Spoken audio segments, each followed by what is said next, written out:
Olá, querido. Você já ouviu falar dos 4 cavaleiros do Apocalipse? Quem são eles? O que farão eles quando chegarem à Terra?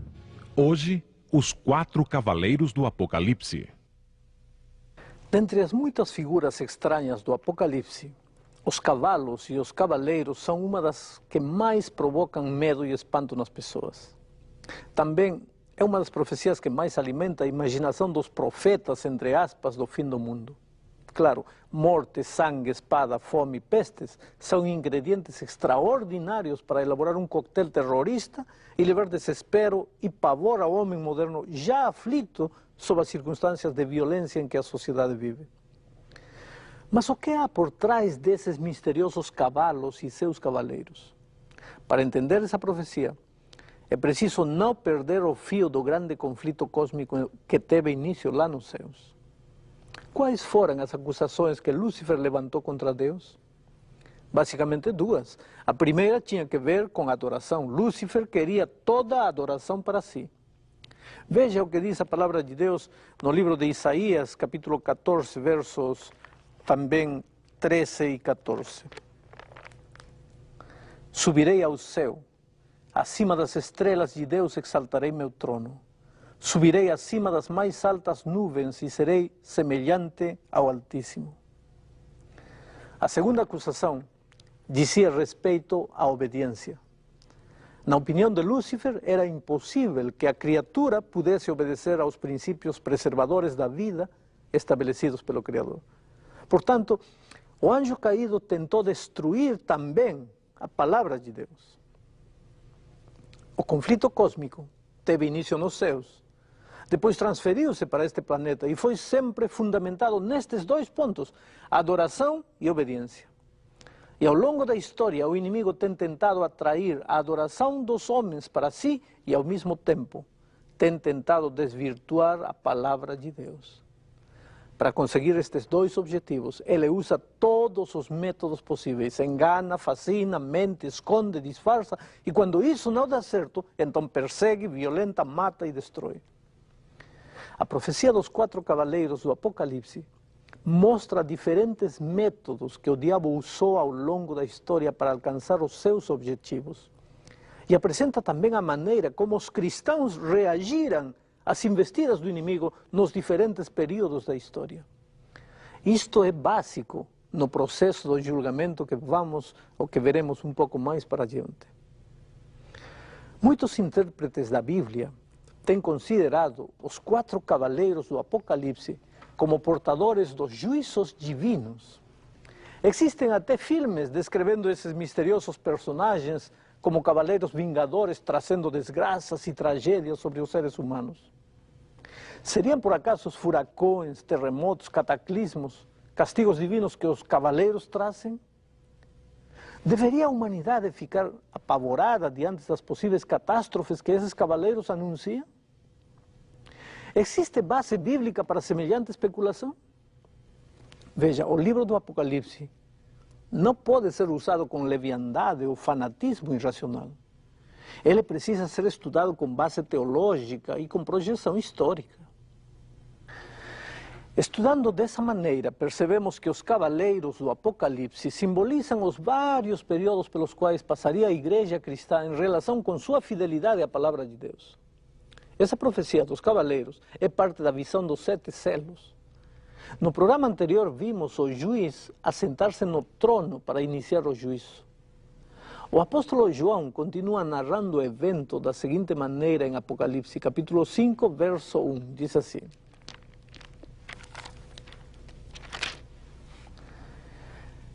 Vi, na mão direita daquele que estava sentado no trono, um livro escrito por dentro e por fora, de todo selado com 7 selos.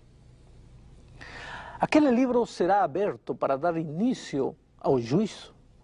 Nele estão as provas e evidências a favor ou contra os seres humanos. Como viveram eles ao longo da história?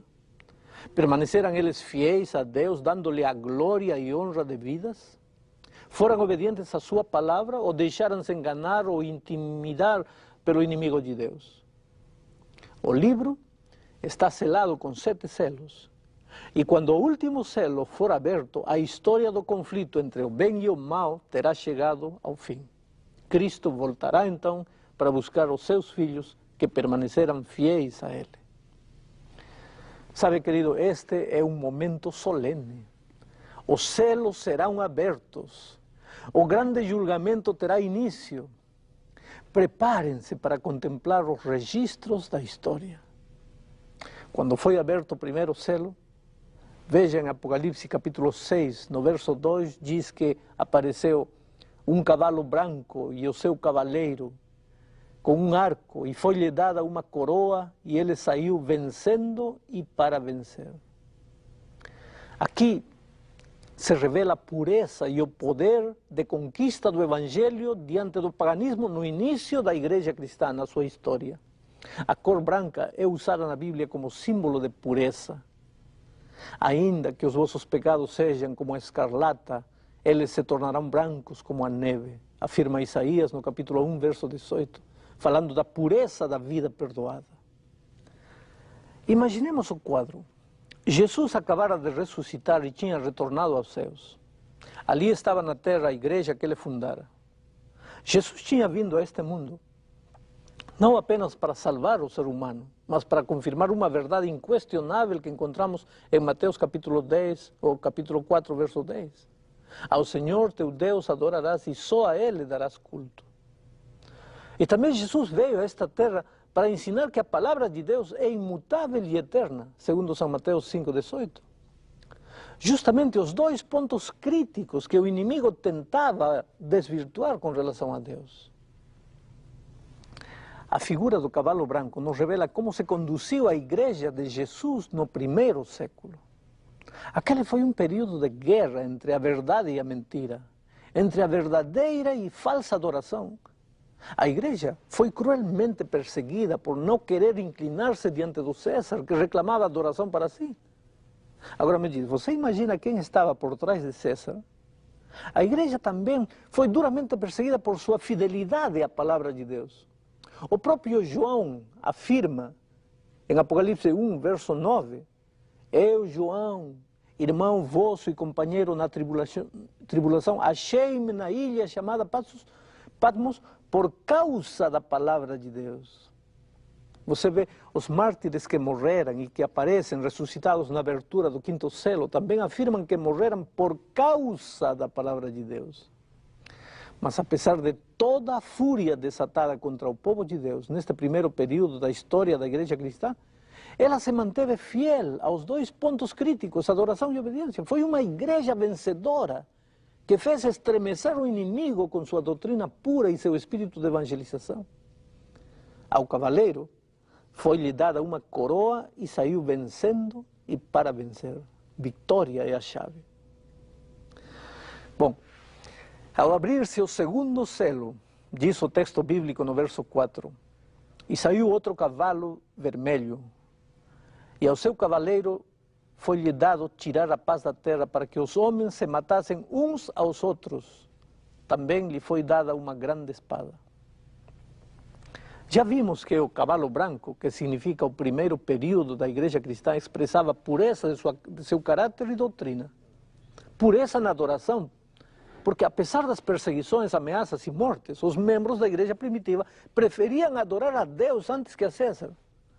E pureza na obediência à palavra de Deus, porque apesar do perigo físico que significava obedecer às escrituras sagradas, aqueles cristãos do primeiro século mantiveram a doutrina de Jesus completamente inalterada. Mas o grande objetivo de Satanás sempre foi atacar aos filhos de Deus nestes dois pontos. Fazer que a igreja corrompa a sua adoração e doutrina. E se não conseguisse isso pela força da perseguição do Império Romano, trataria de fazê-lo por outros meios. O cavalo vermelho revela discórdia, discussão e controvérsia entre os próprios filhos de Deus. Vermelho é a cor do sangue. E por esse motivo, muitos estudiosos da Bíblia relacionam este período com a época das perseguições extremas que a igreja atravessou durante os 3 primeiros séculos, sob as mãos dos Césares. Mas o texto bíblico afirma que os homens se matavam uns aos outros, ou seja, esta é uma guerra interna. não é de fora para dentro, mas de dentro da própria igreja, tendo como protagonistas os próprios cristãos. O que aconteceu foi que a igreja, no seu afã entusiasta de evangelizar todo o mundo, começou a batizar pessoas que não tinham conhecimento suficiente da doutrina cristã. Muitos gregos, romanos, gentios começaram a pertencer à igreja sem ter abandonado os seus velhos costumes e doutrinas. E imperceptivelmente começaram a contaminar a pureza da doutrina bíblica que se mantivera branca durante o primeiro século. Podemos tomar, por exemplo, o imperador Constantino. Ele tornou-se cristão, o que foi, claro, motivo de muita alegria para o cristianismo. Já imaginou se o presidente da Rússia hoje se convertesse ao cristianismo? Mas Constantino adorava o sol, no dia consagrado ao Deus Sol, o domingo. Assim, o imperador convertido, entre aspas, ao cristianismo, trouxe para a igreja o domingo como dia especial de adoração. Os cristãos nunca se atreveriam a adorar o sol, mas fizeram uma pequena concessão ao adorar a Deus, o verdadeiro Deus, no dia dedicado ao sol. Quase nada, você percebe? O sábado foi considerado apenas um detalhe, um simples detalhe. O importante era adorar o verdadeiro Deus, sem dar muita importância se era segunda, ou terça, ou quarta, ou sábado, ou domingo. E veja, o inimigo conseguiu o que queria: corromper a pureza da doutrina cristã. A essa altura a igreja tinha crescido, já não estava mais formada por aquele pequeno grupo que seguiu a Jesus. Agora haviam igrejas cristãs nas maiores metrópoles da época. E a quem deviam essas igrejas obedecer? Tinha que haver uma cabeça. Claro, naquele tempo todos consideravam Jesus como a cabeça da igreja. Mas já que Jesus não estava mais presente, alguém devia assumir a liderança da igreja, pensavam alguns. E o mais natural é que fosse o bispo de algumas das igrejas que já existiam. Mas quem? Bom, se Roma era o poder político que dominava o mundo, seria lógico que o bispo de Roma passasse a ter o comando da igreja mundial. Só que os bispos das outras igrejas não aceitaram isso facilmente. E justamente isto é que deu origem às guerras sanguinárias. O historiador católico Walter Duran declara que provavelmente mais cristãos foram degolados por cristãos do que em todas as perseguições que os pagãos fizeram contra os cristãos na história de Roma. Agora, o que realmente impressiona é que a profecia já descrevia esse período lamentável da história da igreja. A igreja cristã naquele período é simbolizada pelo cavalo vermelho, a cujo cavaleiro foi dado o poder de tirar a paz, de modo que os homens se matassem uns aos outros. Passemos agora ao terceiro selo. Quando o terceiro selo se abre, João diz no verso 5 de Apocalipse capítulo 6: Vi e eis um cavalo preto, e o seu cavaleiro com uma balança na mão. A cor preta fala por si mesma, é a antítese do branco. E se o cavalo branco simboliza o período de pureza da igreja, você já pode imaginar o grau de degradação que este terceiro cavaleiro representa. Esta é a igreja que vai até o início da Idade Média. Nesse período da história, a igreja não foi capaz de manter pura adoração ao único verdadeiro Deus, nem prestou obediência fiel à Sagrada Escritura. Contaminou-se com uma montanha de tradições humanas e costumes pagãos. Enquanto Jesus declarou que seu reino não é deste mundo, o líder da igreja daquela época cobiçou e assumiu o poder terreno. O Império Romano tinha caído, os imperadores tinham desaparecido e a única autoridade que permaneceu foi a do bispo da igreja cristã de Roma antiga, sede do poder político. O poder desse líder religioso não era mais apenas espiritual, agora era também político e social. O cavaleiro montado neste cavalo tem uma balança na mão e de repente se ouve uma voz dizendo no verso 6: uma medida de trigo por 1 denário, 3 medidas de cevada por 1 denário.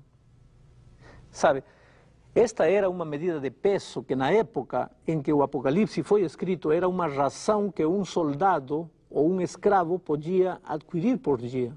Trata-se, portanto, de uma ração mínima de alimento que os pobres recebiam. Mas o preço, um denário, era 16 vezes maior do que o preço daquela ração miserável.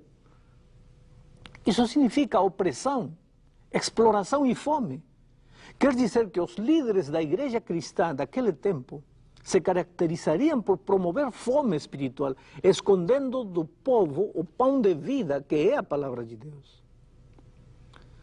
Como você interpreta o fato da igreja cristã daquela época proibir ao povo a leitura da Bíblia, ou vender indulgências, chegando ao extremo de afirmar que no momento em que as moedas batiam no fundo da salva, os pecados eram apagados dos registros celestiais? A verdadeira adoração a Deus e a obediência pura à sua palavra ficaram completamente esquecidas. O inimigo mais uma vez estava conseguindo seu propósito. Mas a voz que falou quando o cavalo preto apareceu disse: não danifiques o azeite e o vinho. O que significa isso? Quer dizer que haveria um remanescente que, a despeito de tudo, permaneceria fiel aos ensinamentos divinos e adorando unicamente o Deus Criador dos céus e da terra. Na abertura do quarto selo, João é chamado novamente a contemplar a visão. Veja como a Bíblia descreve o quarto selo no verso 8.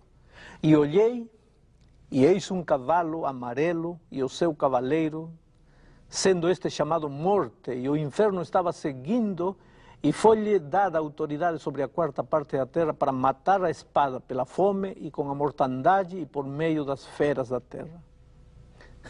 É aqui que os terroristas da religião se deleitam. É muito fácil sair assustando as pessoas com a imagem de um cavaleiro montado sobre um cavalo amarelo e levando destruição à quarta parte da terra. Mas já vimos que a visão dos 4 cavalos é apenas uma profecia que anuncia diferentes períodos pelos quais a igreja passaria na sua história. A visão do cavalo amarelo simboliza o período no qual se consumou a degradação da igreja cristã. Esta degradação teve início no período simbolizado pelo cavalo vermelho. Acentuou-se no período simbolizado pelo cavalo preto e tornou-se terrível neste último período simbolizado pelo amarelo. A igreja pura que Jesus estabeleceu e que os apóstolos e os primeiros cristãos mantiveram incontaminada durante o primeiro século, foi se corrompendo lentamente.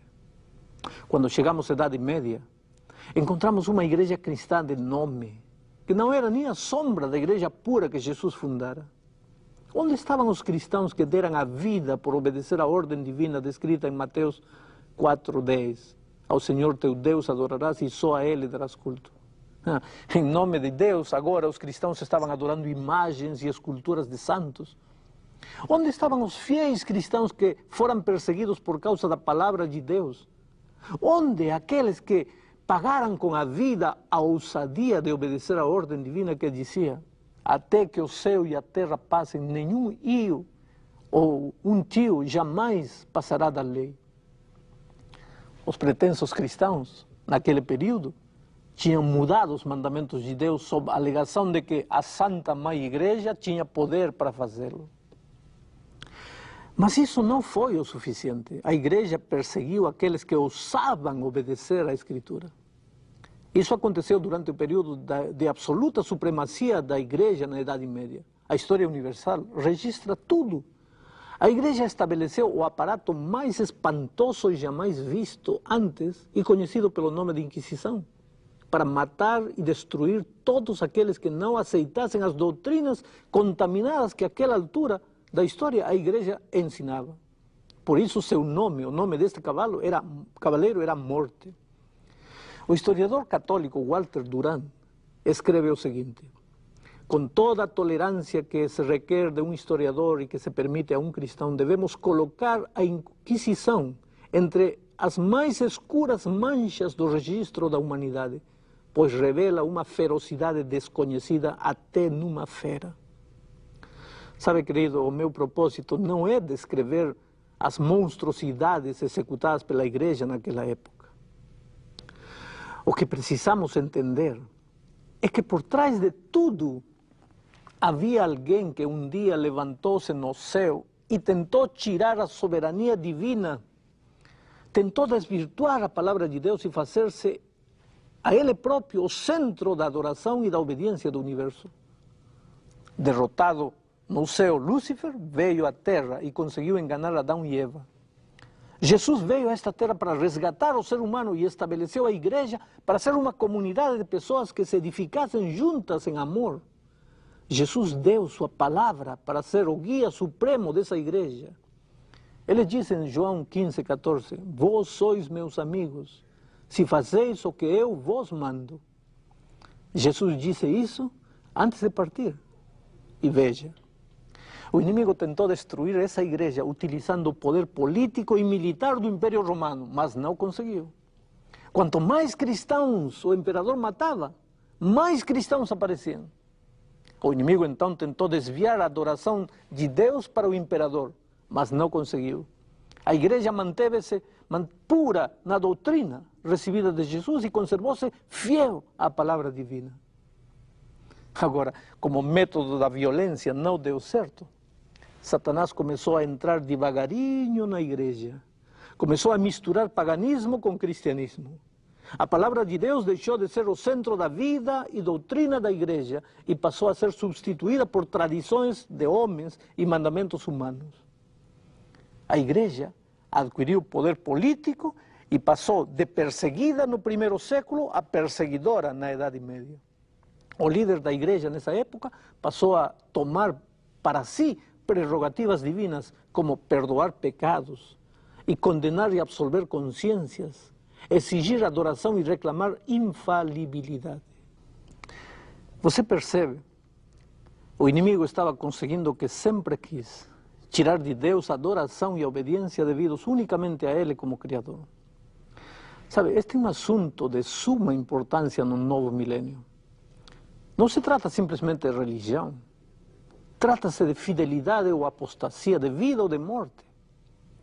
Graças a Deus, ao longo da história sempre houve um remanescente fiel.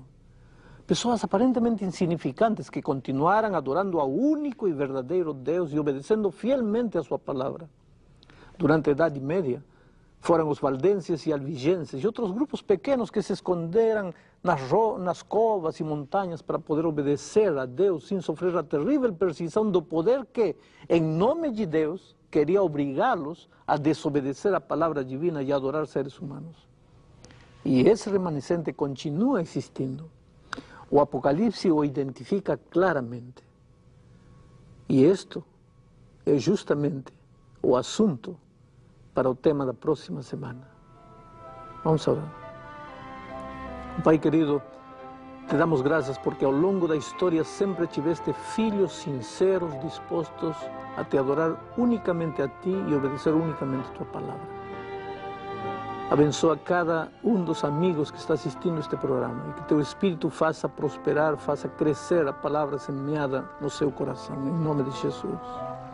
Amém.